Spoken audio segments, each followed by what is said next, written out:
네, 오늘도 이 밤이 응답의 밤, 기도의 밤이 되시기를 주의 이름으로 축원합니다.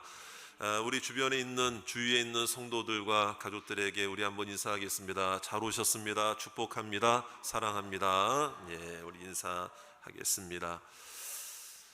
사도 바울이 오늘 갈라디아 성도들에게 계속해서 주장하고 있는 것, 바로 그것은 복음, 온전한 복음, 잘못된 복음이 아니죠. 온전한 복음. 그래서 그 다름질을 했다고 그래요. 오늘 말씀해 보니까는요, 다름질을 했다. 자, 우리 2절 말씀의 마지막 부분에 보시면은 다름질을 한 것. 다름질. 이게 다름질이 어떤 다름질이냐면 바로 복음을, 온전한 복음을 증거하기 위한 복음의 여정을 말하는 것이죠.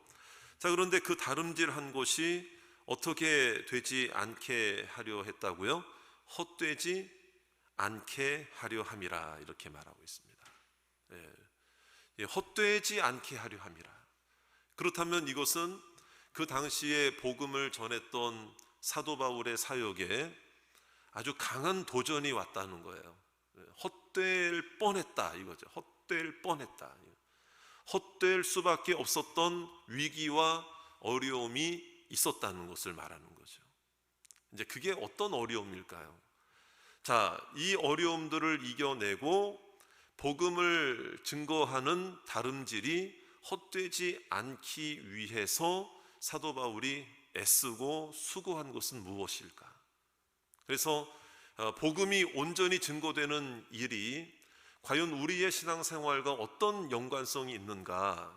단순히 지식으로, 단순히 내가 받아들였다라는 그 자체만으로 우리는 이미 복음의 사람이 되었는가?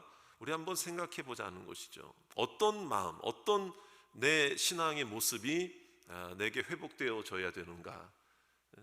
여러분, 오늘 우리의 모습과 우리의 신앙생활에 있어서 만약에 자칫 우리도 잘못 알고 있는 신앙의 내용들 때문에 사도 바울이 전했던, 아니 수많은 복음 전도자가 전했던 복음이 헛될 수밖에 없는 상황이 되어진다면 여러분, 내가 고쳐야 되잖아요.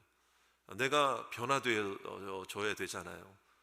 그래서 오늘 우리가 이 말씀을 통해서 내게 역사가 된, 내게 이루어진, 내게 하나님께서 부어주신 복음의 역사와 복음의 능력이 여러분 헛되지 않기를 주의 이름으로 축원합니다. 결코 헛되지 않을 줄로 믿습니다. 하나님께서 온전한 은혜와 축복을 우리들에게 주실 줄로 믿습니다. 자, 여기서 사도 바울이 그 당시에 위기로까지 느꼈던 이 복음 증거에 있어 헛될 뻔했던 일들이 무엇인 줄 아십니까? 제가 지난주에도 말씀을 드렸을 거예요.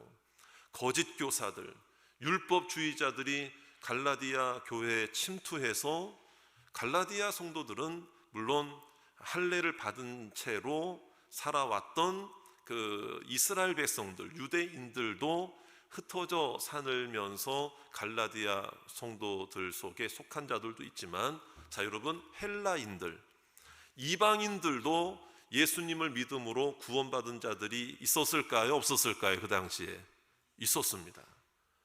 그렇다면 이들은 유대인과는 다르기 때문에 할례를 받았어요? 안 받았어요? 할례를 안 받았죠. 그런데 여러분, 유대인들 중에서 예수 그리스도를 믿게 된 이 유대인 그리스도인들 중에서 교회 안에 잘못된 거짓 복음을 가르치려고 했던 자들이, 율법주의자들이 들어와서 뭐라고 이야기를 했는가 하면요, 우리가 예수님을 믿음으로 구원받아? 아니야. 이스라엘 백성들이 선민이고 먼저 택한 백성인데 그들에게 할례를 받으라고 했던 것처럼 너 예수님 믿고 하나님의 자녀가 된 그 믿음 가진 거 맞아, 그래, 좋아. 그런데 온전한 구원이 되려면 너도 이스라엘 사람들처럼, 유대인들처럼 뭐 받아야 된다? 할례 받아야 된다. 잘못 가르친 거예요. 여러분, 그렇다면 이렇게 되어진다면은 우리의 구원은 믿음으로 얻는 것입니까? 행위로 얻는 것입니까? 행위로 얻는 것밖에 되지 않잖아요. 여러분, 구약 시대에 왜 할례를 하나님께서 하라고 하시는 줄 아세요? 할례를 받아야만 구원받는다라는 얘기가 아니고 하나님의 은혜와 언약이 먼저였습니다. 여러분, 아브라함이 할례 받기 전에 하나님께서 그에게 찾아가셔서 구원의 언약을 해 주신 줄로 믿으시기 바랍니다. 그렇기 때문에 할례라고 하는 것은 예수님이 오시기 전에 구약 시대에 구원을 받기 위한 자격이나 구원을 받기 위한 요건이 할례가 아니라 하나님의 구원을 받은 자로서, 하나님의 택함을 받은 백성들로서의 표징이 할례였다는 거예요.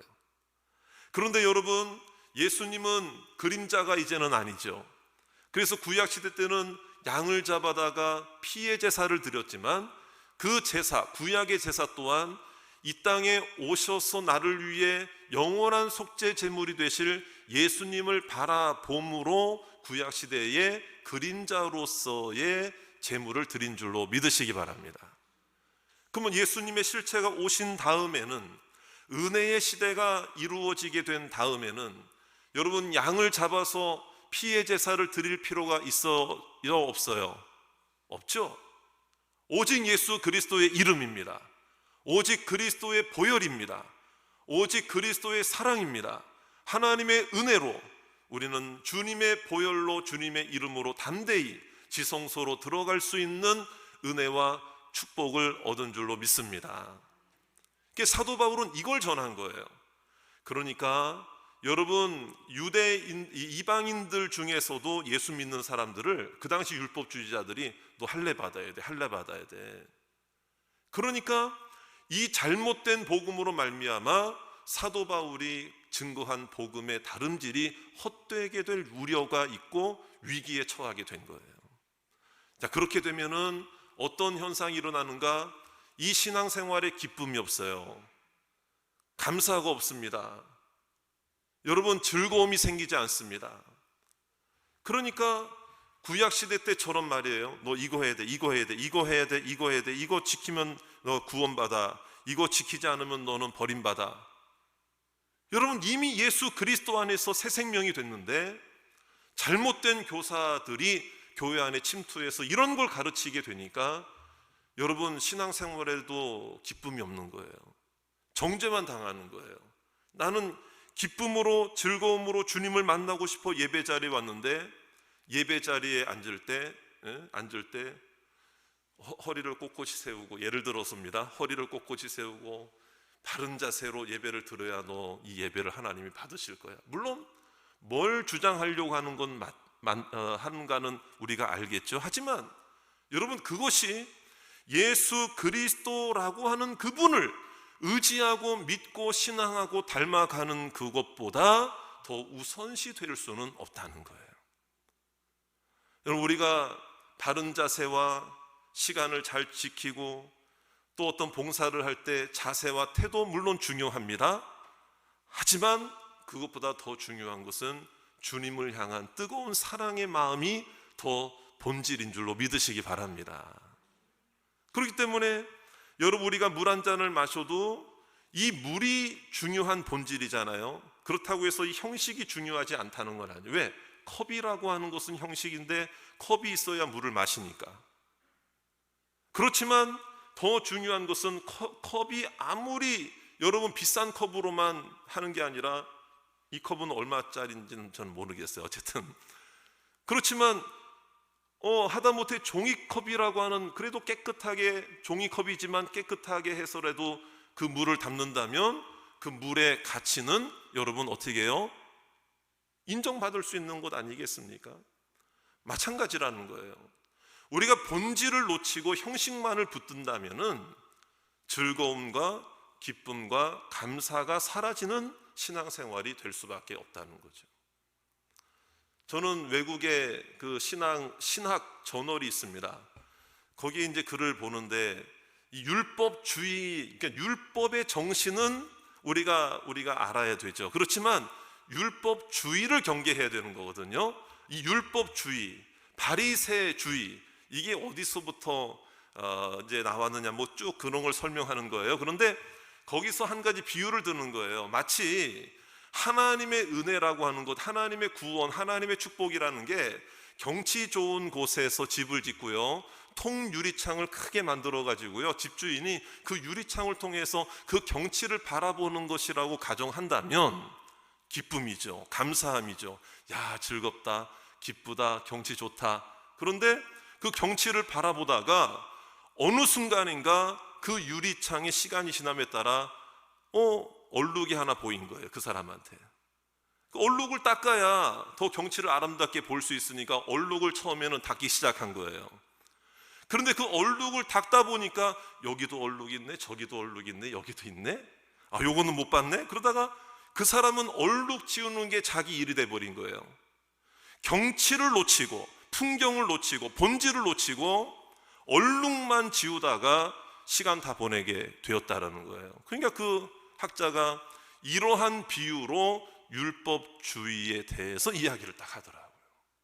우리도 마찬가지죠. 신앙생활, 믿음, 예수님의 사랑, 하나님의 말씀의 능력, 그것을 얻기 위해 은혜 안에서 기쁨으로 예배드리고 또 심지어는 봉사도 하고 신앙생활도 하지만 내 신앙생활이 기쁨을 누리고 은혜를 누리고 사랑을 누리고 하나님의 은총을 누리는 그 기쁨의 신앙생활이 되다가 여러분 어느덧 나도 모르는 사이에 얼룩 지우는 것에 연연한 우리의 신앙생활이 된다면 뭐가 사라지게 될까요? 기쁨이 사라지는 거죠. 그러니까 이 교회에 침투해서 잘못된 율법주의적인 이 신앙생활을 가르치는 자들을 통해서 이 갈라디아 성도들이 다 기쁨이 없이 신앙생활하게 되는 이런 위기에 처하게 된 거예요. 그러니까 사도 바울이 14년 만에 예루살렘에 올라갔다고 그러는데 이때 왜 올라간 줄 아십니까? 예루살렘 총회가 열리게 되는데 바로 이 문제를 상정하기 위해서 디도라는 사람을 데리고 간 거예요, 제자를. 디도는 이방인입니다. 할례를 받지 않았죠. 그러니까 이 할례 받지 않은 이방인인 이 디도에게 우리가 유대인들처럼 이 사람도 할례를 받게 해야만 구원이 이루어지는가 아닌가를 예루살렘 총회에서 얘기해달라 이거예요. 예루살렘 사도행전 15장에도 나옵니다. 예루살렘 총회의 결론은 무엇이었습니까? 할례로 구원받는 게 아니라, 할례는 구원을 받기 위한 요건이 아니라 하나님의 자녀로서의 유대인들에게 이 구약시대 때 주신 구원의 백성으로 언약의 표징일 뿐이지, 그러나 실체이신 예수님이 오신 이후에는 그 의식법은 시효 종료가 돼버린 거예요. 그러니까 예수님이 오신 이후에 할례 받지 않고도 예수님을 믿은 사람은 여러분 할례 받아야 돼요? 안 받아도 돼요? 안 받아도 돼요. 오직 예수 그리스도이십니다. 오직 복음, 오직 믿음으로만이 구원을 얻을 수 있기 때문인 줄로 믿습니다. 그래야 기쁨의 신앙생활이 회복되는 거죠. 그래서 사도 바울이 오늘 쭉 이러한 이야기를 하는 거예요. 그러니까 이러한 이야기를 주장하는 이유가 뭐냐, 헛되지 않게 하려는 이 이유, 중요한 목적이 뭐냐면, 그러므로 오늘 제목처럼 우리의 신앙생활이 다시 기쁨을 회복하는 신앙생활이 되어야 한다는 거예요. 이게 복음을 변질시키지 않는 것이고 예수님의 십자가를 욕되게 하지 않는 것이고, 여러분 저를 따라합시다. 다시 기쁨으로. 네, 그렇죠. 그런데 여러분 한번 여쭤볼게요. 교회 안에서 예배드리고 봉사하고 그래도 내 몸이 움직여야 되고 수고해야 되고 또 땀도 흘려야 되고 또 시간도 내야 되고 물질도 때로는 헌신해야 되는데 여러분 힘이 안 들 수는 없죠. 그러니까 기쁨으로 봉사해야 된다는 이야기를 들을 때 그냥 뭐 말은 좋지, 나도 알아요, 기쁨으로 해야 되는 건 알아요. 그런데 내 몸이 힘든 거 어떻게? 그러니까 이런 상황 속에서 현실과 이런 원리와 본질이 어떤 충돌하는 것처럼 보일 수 있거든요. 그렇기 때문에 그렇다고 해서 그러면 아무도 봉사하지 않게 된다면은 교회는 어떻게 예배를 드리고 교회 안에 이루어지는 교육과 봉사와 수고와 섬김은 누가 감당하라는 얘기입니까? 그렇죠? 그러니까 여기서 우리에게 중요한 것을 붙잡아야 되는 게 뭐냐면, 예수님께서 뭐라고 그러시는가 하면, 사도 바울이 뭐라고 그랬냐면 그리스도의 남은 고난을 내 육체에 채우노라고 그랬어요. 그 이야기가 뭐냐면은요, 여러분, 예수님의 십자가의 고난이 뭔가 부족하기 때문에 사도 바울이 뭔가를 더 고생해가지고 거기에 채운다라는 의미가 절대 아닙니다. 그러면 진짜 행위구원밖에 안 되잖아요. 그 이야기가 어떤 의미인가 하면요, 예수 그리스도께서는 십자가에서 우리를 위해서 그 한 번의 단번의 십자가에서 죽으시고 피를 흘리심으로 우리의 구원을 완성하신 줄 믿습니다. 우리의 요만한 어떤 노력이나 대가 지불이 거기에 구원의 공로로 포함될 수 있어요, 없어요? 여러분, 없다라고 분명히 대답하실 수 있어야 됩니다. 할렐루야. 내 공로는 0%입니다. 오직 100% 예수 그리스도의 공로입니다. 믿습니까? 그런데 왜 사도 바울이 그리스도의 남은 고난을 내 육체에 채운다고 그런 줄 아세요? 믿음으로 구원받은 거 알아요, 사도 바울도. 그런데 누군가는 가서 복음을 전해야 돼. 누군가는 저 믿지 않는 땅에 가서 배를 타고 육로로 몇 시간, 몇 달을 걸쳐서 가서 고생 끝에 여러분 그 한 사람 구원시키고 한 사람 복음 전하기 위해 그 지역을 간다는 건 너무 이거 어려운 일이에요. 사도 바울이 아무리 기쁨으로 믿음으로 구원받은 사도라고 하지만 그 가는 여정 속에 매도 맞고요, 옥에도 갇히고요, 심지어는 이고니온이라는 곳에 가서 복음을 전할 때는 맞아 죽게 되었는데도 불구하고 다른 곳에 원래 가야 돼. 그런데 조금 그 다음날 다시 또 그 성으로 들어가요. 이게 정신이 있는 사람입니까? 여러분, 사도 바울이라고 왜 기쁨으로 주님의 복음을 전하는 걸 왜 모르겠습니까? 그런데 누군가는 전해야 되는 거야. 이 복음을 전하는 일에 어떻게 룰루랄라 기뻐하면서 웃으면서 할 수 있기만 하겠습니까? 그러니까요, 기쁨이라고 하는 거는 우리가 잘못 생각하고 있는 편한 거, 웃으면서 하는 거, 아무렇지도 않게 하는 거, 쉽게 하는 거가 기쁨이라고 착각해서는 안 돼요. 사도 바울이 이야기하는 그 육체의 고난을, 주님의 고난을 내 육체에 채운다는 얘기가 뭐냐면 그 주님의 고난이 헛되지 않도록 주님의 십자가의 복음을 전하는 일에 내 육체의 고난이 따른다 할지라도 그 안에 진정한 기쁨, 영적인 기쁨, 하늘의 기쁨, 구원의 기쁨, 영혼을 구원하는 그것에 대한 하나님 주신 하늘의 기쁨이 있기 때문에 나는 그 길을 가겠습니다. 달려가겠습니다. 다른 박질하겠습니다. 할렐루야. 그렇기 때문에 여러분, 우리는 억지로 하는 봉사자가 아니라 자유함의 봉사자가 되시기를 주의 이름으로 축원합니다. 미국에 아직 그 노예 제도가 있었을 때예요. 뉴올리언스 그 지역에서 노예 경매가 이제 이루어지는데 어떤 한 신사가 그곳에 가게 되었습니다. 근데 어떤 한 흑인 소녀가 거기에 이제 노예 경매로 올라오게 된 거예요. 막 가격이 올라가죠. 뭐 몇 달러 해가지고 올라가는데요, 1450달러까지 딱 올라가게 되었어요. 근데 그 신사의 마음속에는 정말 저 소녀를, 흑인 소녀가 지금 노예 경매대에 올려져 있는데 내가 저 모습을 지금 맞닥뜨리고 보게 된 것은 결코 우연이 아니다. 하나님의 뜻이 무언가 있을 것이다. 그리고 그 신사의 마음속에는 정말 그 소녀가 노예로 또 어디론가 팔려가는 걸 정말 원치 않는 그 마음이 생긴 거예요. 그래서 그 제일 비싼 가격에 자기가 그 노예를 사게 된 거예요.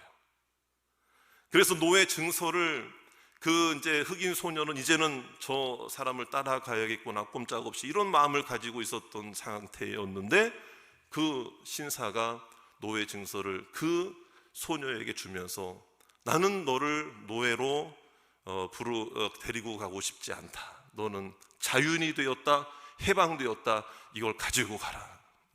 그 자리에서 준 거예요. 그러자 감격한 이 흑인 소녀가 뭐라고 이야기를 한 줄 아세요? 깜짝 놀랄 이야기를 합니다. 네, 감사합니다. 눈물을 흘리면서 알겠습니다. 저는 자유의 몸이 되었습니다. 그런데 제 자유가 된 이 몸, 자유가 된 이 마음으로 제가 당신을 따라가서 당신을 섬기면 안 되겠습니까?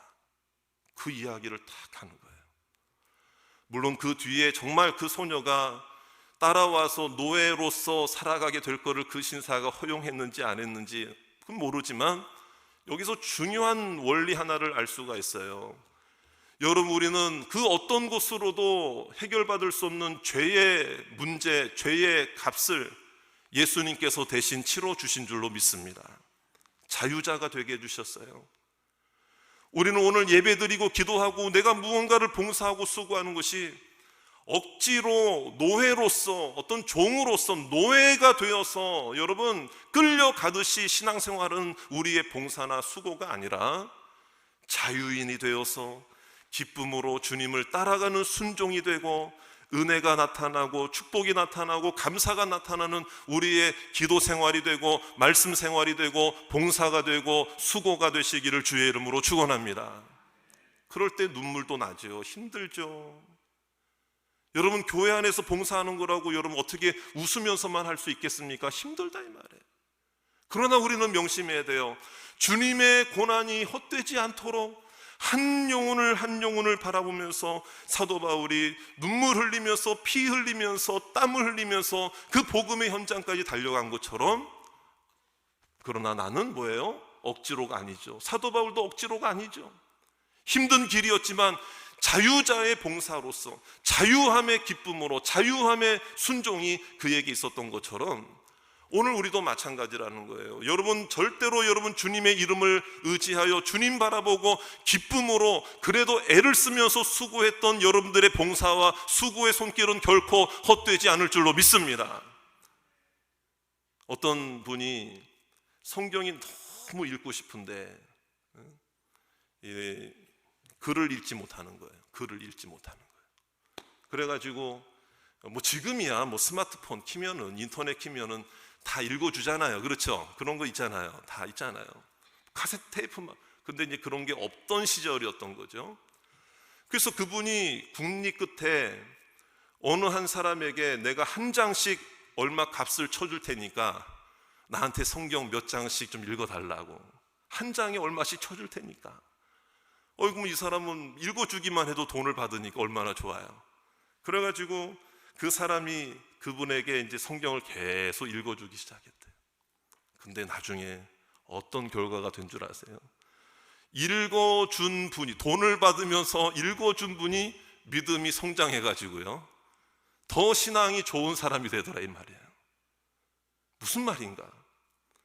처음에 시작은 누군가가 시켜서 억지로 하는 것처럼 보였다 할지라도 여러분, 하나님의 말씀에 능력이 있습니다.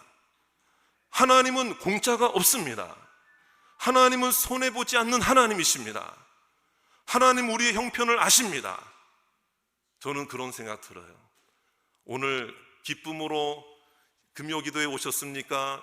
조금은 오늘은 좀 안 가고 싶었는데 억지로 그래도 내가 누구 눈치 때문에 억지로 맡은 게 있어서 그래도 왔습니다. 혹시 손을 들지는 마세요. 손을 들지 마세요. 자, 여러분, 그럼에도 불구하고 하나님은 예비하신 은혜가 분명히 있습니다. 내 마음을 아세요. 하나님, 나 정말 기쁨으로 주의 일을 하고 싶어요. 나 기쁨으로 내 평생 동안 기쁨으로 나 예배드리고 싶어요. 그 마음을 주님은 아실 줄로 믿습니다. 그러나 때로는 힘들 때도 있죠. 그 마음도 주님은 아세요. 뭐 율법적으로 너 그런 마음까지도 그런 마음 가지면은 너 구원 취소야, 이렇게 하시는 하나님이 절대 아니라는 것을 믿으시기 바랍니다. 오늘도 기쁨으로 기도합시다. 기쁨의 응답이 이루어질 줄 믿습니다. 내 삶에 기쁨이 넘치게 될 줄로 믿습니다. 기쁨으로 기도하는 자가 될 줄로 믿습니다. 기쁨으로 봉사하고 섬기는 여러분들의 삶이 되실 줄로 믿습니다.